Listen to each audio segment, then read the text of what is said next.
Se você soubesse a quantidade de livramento que você recebe de Exu, em nome de Jesus, você não abriria a sua boca para falar mal de Exu ou para dizer que Exu é o diabo. Como assim, Paloma? Exu não é o diabo. Como assim, Paloma? Nas igrejas, as pessoas expulsam demônios, expulsam Exus, em nome de Jesus, sendo encaminhados por próprios Exus. Como assim, Paloma? Coloca uma coisa na sua cabeça. Exu trabalha dentro da igreja. Exu trabalha dentro da igreja protestante, dentro da igreja católica.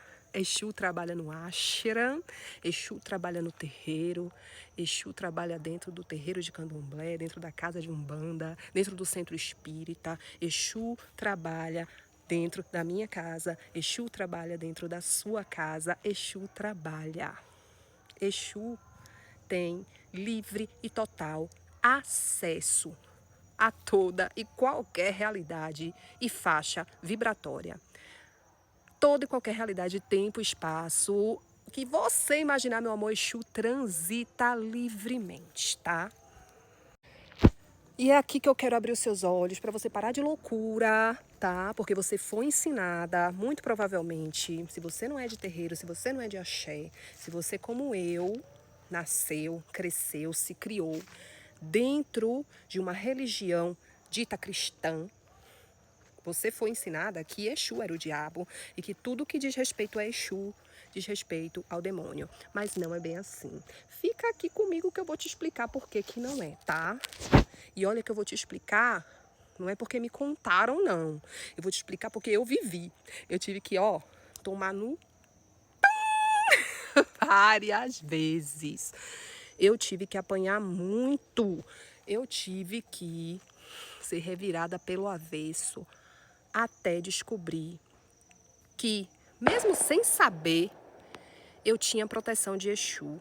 Mesmo quando eu não queria conta com nada relacionado ao axé ou a religiões ditas de matriz africana, rejeitando e recusando eu a minha própria ancestralidade, as minhas próprias raízes, ainda assim, Exu sempre esteve comigo. Meus amados guardiões nunca me abandonaram.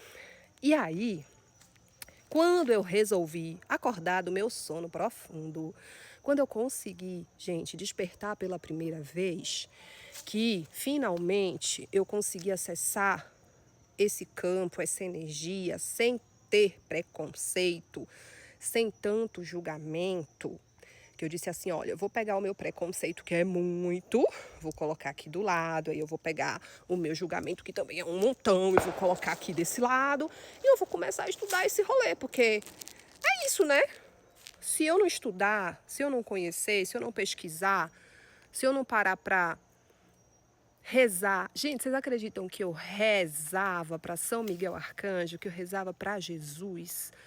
Vocês acreditam que eu rezava para pedir, para sentir a energia dos orixás, para sentir a energia das falanges, das 7 linhas de Umbanda, para que eu pudesse conhecer tudo isso, sem precisar ir no terreiro, sem precisar ir em casa de Umbanda, sem precisar, porque eu tinha muito medo, eu tinha muito julgamento, eu tinha muito preconceito. Ah, Paloma, e você nunca foi numa casa, em um terreiro? Já, gente, já. Depois de anos, eu pisei os pés num terreiro com muito respeito, eu pisei os pés numa casa de axé com muito respeito. E eu honro os lugares que eu passei rapidamente, brevemente, e reconheço que eu, Paloma, não tenho a necessidade ou a obrigação de permanecer lá, servindo e trabalhando lá. Mas reconheço também que existem pessoas que têm a necessidade ou a obrigação, que têm um contrato com a espiritualidade e que precisa nessa encarnação servir neste local, nessa casa e dessa forma, o que não é o meu caso, tá? Só que o que é que pode estar te trazendo todas essas consciências? Somente autoconhecimento e reforma íntima. Quando você mergulha no autoconhecimento, e aí Jesus disse, conhecereis a verdade vos libertará. Essa verdade que Jesus se referia era justamente essa verdade, a nossa verdade, a verdade que está aqui dentro. Não a verdade que o padre conta, a verdade que o pastor conta, a verdade que o pai de santo fala, que a mãe de santo fala. Porque assim, gente, real, cada pessoa tem a sua verdade. E cada pessoa acessa em um determinado nível a verdade maior, a verdade suprema, a verdade absoluta.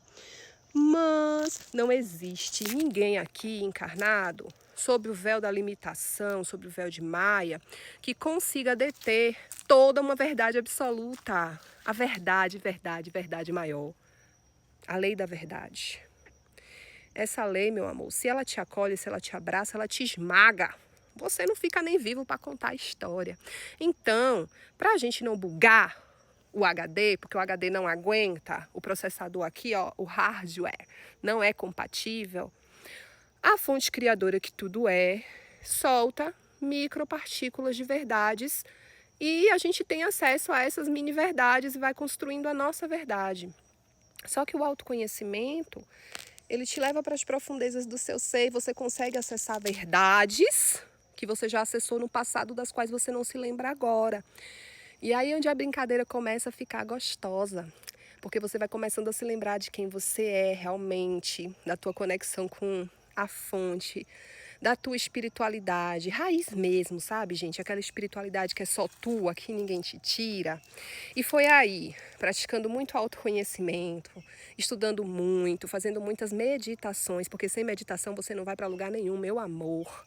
Se uma pessoa se diz desperta e diz para mim que não medita, eu vou dizer para ela, meu amor, você é zumbi ou você tem sonambulismo. Você se diz desperta, mas na realidade você é uma sonâmbula espiritual, um sonâmbulo espiritual, porque não tem como você ter consciência e acessar despertares e mergulhar em autoconhecimento sem meditação, tá? Então, assim, eu precisei meditar muito, muito, muito, muito para ir sentindo toda essa energia e me reconectando com a minha espiritualidade. E um dos grandes livramentos que eu tive na minha vida de Exu tá muito recente, gente. Foi agora, depois do Vipassana, que eu participei do dia 7 ao dia 18 de junho de 2025. Imagina, saindo do Vipassana, meu carro parou no meio de uma pista sem acostamento e no meio dessa pista que não tinha acostamento, eu tive que desligar o veículo. Tinha uma curva com uma montanha que dava para essa curva e os carros que vinham de lá para cá não tinham acesso visual nenhum aos carros que estavam subindo, que no caso era eu que estava parada no meio da pista. Imagina o rolê? Ai, que aflição! A sorte que eu não estava nem sozinha, eu tinha mais duas comigo. Só que isso não era bem uma sorte porque era também uma responsabilidade. Gente, se eu morrer sozinha, é só eu que estou morrendo. Mas se duas pessoas morrerem dentro do meu carro, será que eu tenho responsabilidade sobre essas duas pessoas que estão morrendo dentro do meu carro? Socorro, Deus! E aí, no meio daquela aflição, eu comecei a rezar, eu comecei a orar, eu comecei a clamar, pedindo ajuda. Miguel Arcanjo, me socorre. Meu Deus, minha fonte criadora de tudo que é, me tira dessa, me livra dessa.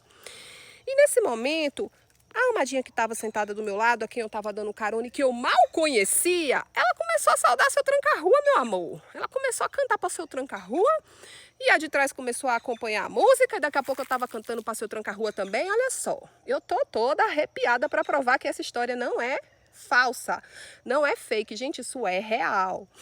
E aí, meu amor, no momento que a gente começou a cantar e saudar para tranca-rua, veio um carro despirocado de lá, cantando pneu. Eu só fiz meter o pé, ou melhor, a mão na buzina, e comecei a buzinar loucamente para ver se aquele carro me enxergava e desviava de mim.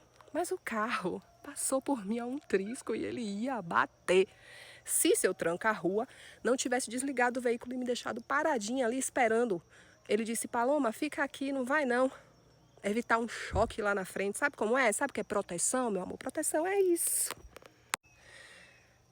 E aí, quando aquele carro embucetado desceu, que meu coração quase sai pela boca, porque eu realmente vi que tinha sido fechada a porta da morte ali na minha frente, eu bati a chave do carro e o carro funcionou normalmente. Saiu dali e eu fiz a minha viagem. Ah, gente, uma viagem de quase 12 horas. Quase 12 horas. Porque eu saí de Itacaré, para Feira de Santana, de Feira de Santana para o Vale do Capão, sem o carro apresentar uma falha. E eu quero que você me diga aqui nos comentários o que é que você acha disso.